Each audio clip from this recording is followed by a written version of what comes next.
Всем привет! Под утро морозец был такой хороший. Так в мгновение ока золотая осень превратилась в серую и унылую. Практически со всех деревьев листья осыпались одним махом. Ну, остались только на дубе немного, ну и сирень еще зеленая стоит. Оно-то и не удивительно. Все же конец октября. Ну, в некоторых регионах так, наверное, уже и снег местами выпал. А мне тут работки подвалило, в прямом смысле этого слова. Ну, оно может и хорошо, что так получилось. За один-два подхода, глядишь, все и уберу. А так, помнится, в школьные времена каждую неделю эти субботники. Гребешь листья на одном месте, аж до самого снега. Ну, все листья сейчас согревать не буду, так только с большего, чтобы под ногами не путалось. Есть у меня запланированная на сегодня другая работенка, более важная. Хочу закончить с огородами, чтобы уже в этом сезоне поставить точку. Ну, урожай-то я уже весь выбрал. Осталось только землю подготовить к следующему сезону.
Нужно грядки запахать.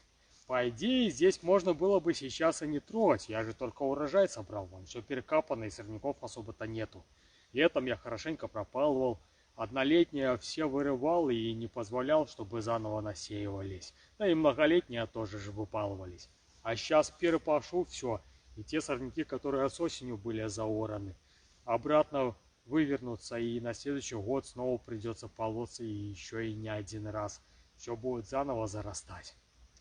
Ну, здесь, где фацелия у меня росла, либо там, где гречиха, то нужно это сделать, чтобы стерню закрыть землей, и она там перепрывала. Ну и огород я все-таки тоже запашу. С такой надеждой и расчетом, что корни многолетних трав вывернутся и зимой перемерзнут, и будет их намного меньше. У меня же здесь в основном пырей. Так, если какую другую траву можно пройтись и выкопать, а с ним ничего так сильно не сделаешь, не поборешься.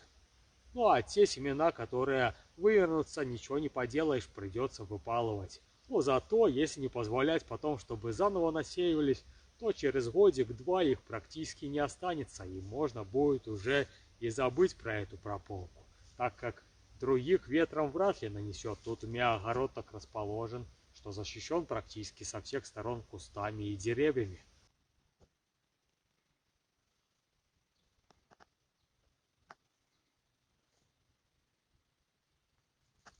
Ну, не знаю, как оно пойдет. Надеюсь, что намного легче и быстрее, чем это было в прошлом году. Тот участок наверху, где у меня гречиха росла, я в этой связке мотоблока и плуга 2 дня мучил. 7 потов сошло, да и то получилось тяп-ляп. Пришлось в итоге потом повторно еще трактором запахивать. Ну и здесь внизу, скорее всего, будет полегче, потому что никаких дернин и никаких пожневецких остатков не осталось. Я все убрал на компостную кучу свез. Ну а та мульча, которую я засевал, практически перепрела. Те остатки, что остались, я еще триммером прошелся, леска их разбросала, пораскидывала.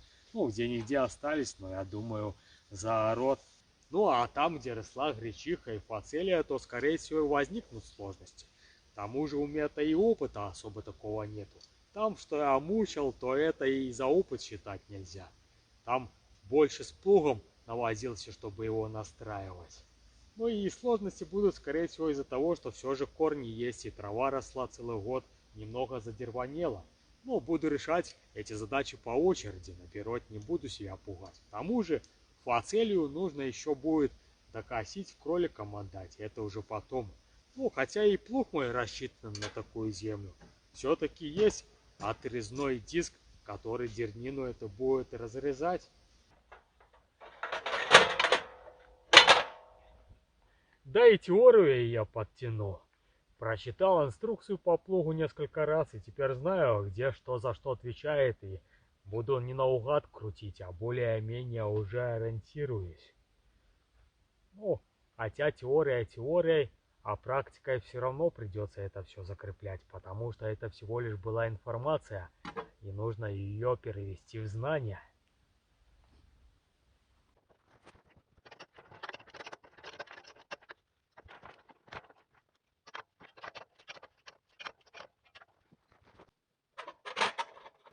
Главное первый рядок пройти, а там должно уже пойти.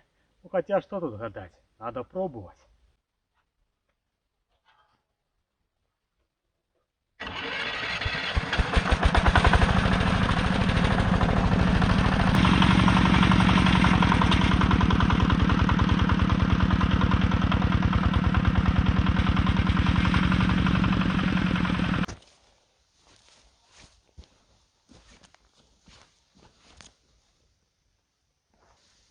Ну, пойти-то пошло, только все же мульча немного забивает плуг, придется помучиться. Ну, только скорее всего с краю, может одна или две борозенки, так как у меня здесь была дорожка, довольно толстый слой такой заложен, то и не перепрел.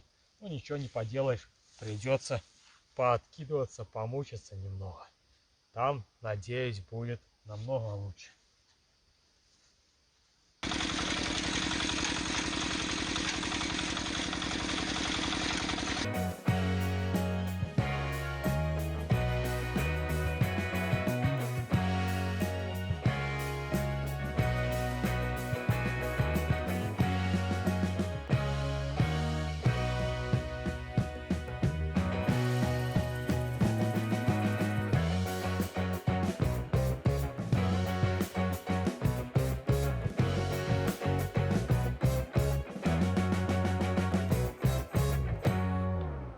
Все же я оказался неправ, не так-то и легко здесь запахивать. Мульча, как оказалось, не перепрела до конца. Ну, оно-то и понятно, сколько я сюда. 4 ваза себе на выезд, чтобы ее заложить. Хорошо еще, что не целиком у меня было весь огород заложено, а только так, полосками. Там, где морковь или свекла кормовая, то я не мульчировал. Так сейчас, где осталось, поразбрасывал, там, где ее не было. Ну и еще и там, где фацелия. Может быть, там будет полегче. А так ей плуг постоянно забивается и приходилось останавливаться, наверное, каждых метров 5-10. Да и с конструктивным решением плуга немного накосячили изобретатели. Слишком близко его поставили. И получается, что между ним трава, если попадала, то сразу забивалась и начинала стопориться, и уже юзом шел. Приходилось часто останавливаться. Да и между вот этим вот рычагом, который расчищает колесо, а сбоку он тоже слишком близко идет, и между ним земля сбивается и колесо тоже блокирует. Скорее всего, из-за этого у меня и целину не получалось оборвать. Постоянно он юзом шел, и мотоблок уже не стягивал, не хватало ему мощи, точнее сцепления. Ну не знаю, попробую без колеса, может быть получится, хотя маловероятно. Плуг будет либо зарываться, либо его выкидывать будет. Это же не 4 колеса, а 2. Будет постоянно так гулять. Хотя с конским плугом у меня получалось неплохо. В 14 лет меня отец учил за ним ходить. Да еще и конь был дедов такой резвый. Он стоит, а потом как рванет. Ненормально успевал за ним, хотя еще был ростом меньше. Да и селенок было не так, как сейчас. А здесь все же 8 коней. И можно скорость равномерную ставить, не рвет. Ну, я пробовал здесь на 4-й, хорошо пашет, если ничего под плуг не попадает. Да и на третий так более-менее. Но плуг скоростной, рассчитан на более высокие скорости. Хотя за ним так и не побегаешь. Ну попробую там наверху по гречихе без колеса, может все-таки и дам рады.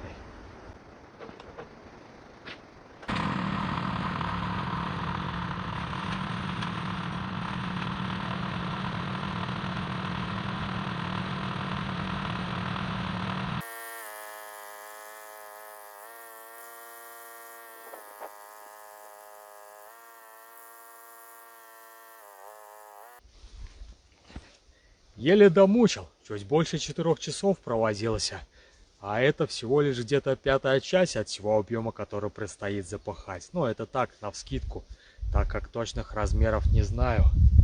Ну, а с плугом нужно все же что-то сделать. А то получается, как этот танец танцуешь. Шаг вперед, 2 назад, самбо или как он называется.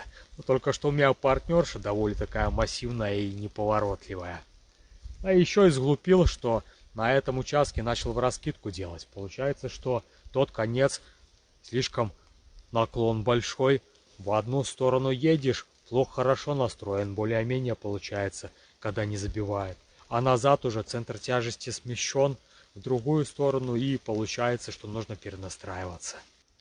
В итоге вон какая разора получилась посередине зигзагом. Да и на ту сторону накидывал, получилось, что и уклон еще больше сделал. Ну ничего, я думаю, на весну фрезой это все заровняется.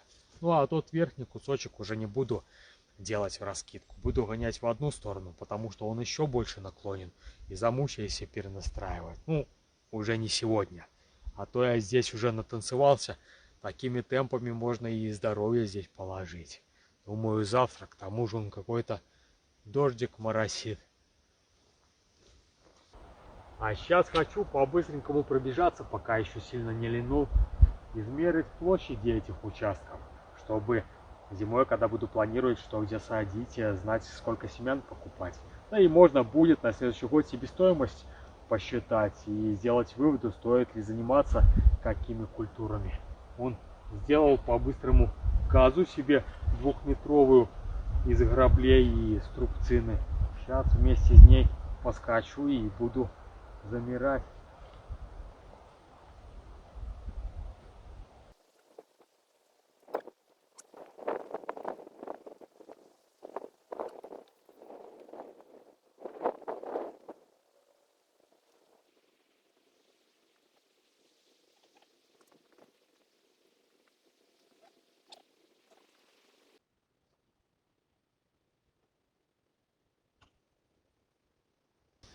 Да, получается везде клины.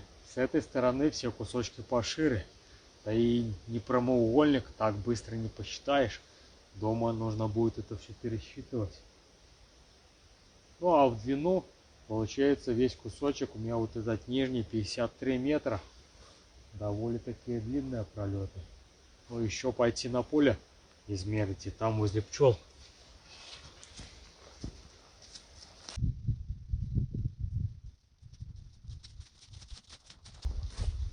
А здесь я уже запахал в первую очередь. Кусочек самый маленький и, скорее всего, самый легкий. Он ровненький, ну только что крайние ряды было немного посложнее. Там корней пыряя было побольше, и я еще немного дервана захватил. А так гонял вообще без остановок. Поэтому, когда и начинал тот кусочек, говорил с такой уверенностью, что теорию я изучил по настройкам плуга. Натренировался уже на кошках. Ну и здесь у меня же ничего практически не росло. Что здесь было? Фацелия до этого. Я ее зафрезеровал и горчицу посеял. Но она выросла совсем небольшой, не успела.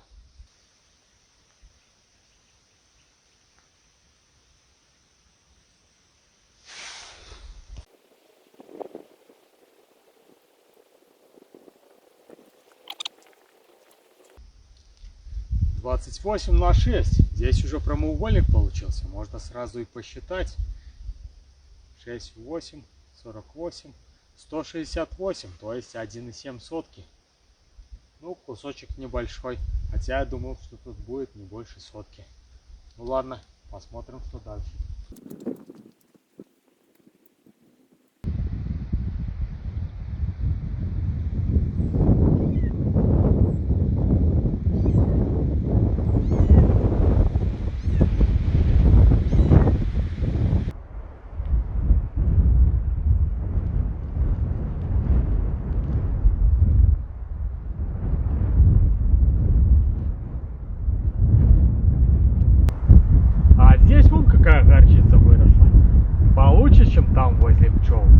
Хотя я здесь сел ее на день позже.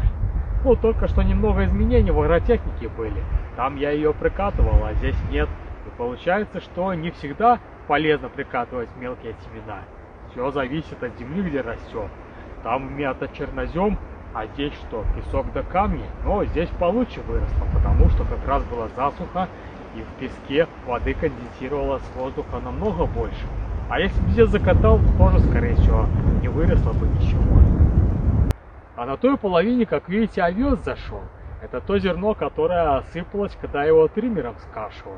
И получается, что ни одно зернышко и не пропало.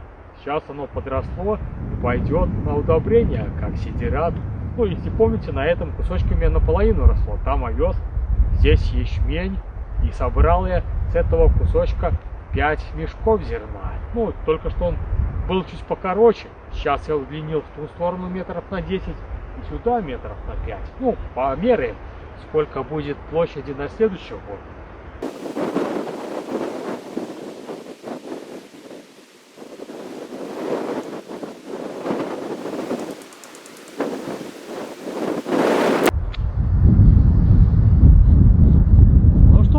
Получилось ровно 100 метров. Ну, только что у меня тот конец такой треугольником срезан. Так я его пополам разделил, получился равносторонний. Так можно считать 96. Ну и по площади тот кусочек был 12 соток. А с учетом этих замульчированной части, а следующий год здесь будет ровно 15. Ну, только что не знаю, как эта мульча еще отработает. Потому что вон там смотрю, что пырень немного сквозь нее пробивается. Ну а так вроде бы немного травы пробивается сквозь нее. Сейчас холода будет, она не так будет сильно расти. А зимой снегом прижмет, то может быть и сопреет к весне. Сейчас посмотрим, что там снизу творится. Вот, смотрите, трава практически полностью перепрела. Лишь остались толстые дудки до корни. Будем надеяться, что и корни тоже перепреют до весны. И здесь уже будет попроще ее закультивировать, потому что сейчас пахать смысла нету. Придется всю эту мульчу убирать. Так она хоть немного подопреет. Ну, посмотрю, может быть и стоило. Чуть-чуть уберу, если что, дальше расширю. Хотя буду еще смотреть, как здесь будет пахаться. По идее, так как ровно, то должно легко. Ну, все же здесь 15 соток. В 5 раз больше, чем тот кусочек, который омучился 3,5. И это же получается, что я вас в прошлом видео обманул. Я там говорил, что собрал урожай и некуда его девать 6 соток, а по факту там только 3,5. Да и гречихи, там я посчитал, у меня было ровно 3 сотки ее посеяно. А урожай, я уже ее высушил, получилось чуть меньше 20 килограмм, 19 700. Это получается 6,5 центнера с гектара. Довольно такая неплохая урожайность выросла, хотя я и боялся, что ее вообще и не было. Так что, может быть, и стоит ей заниматься. Можно будет только померить себестоимость на следующий год, посчитать все трудозатраты, а то довольно, походу, такая трудоемкая.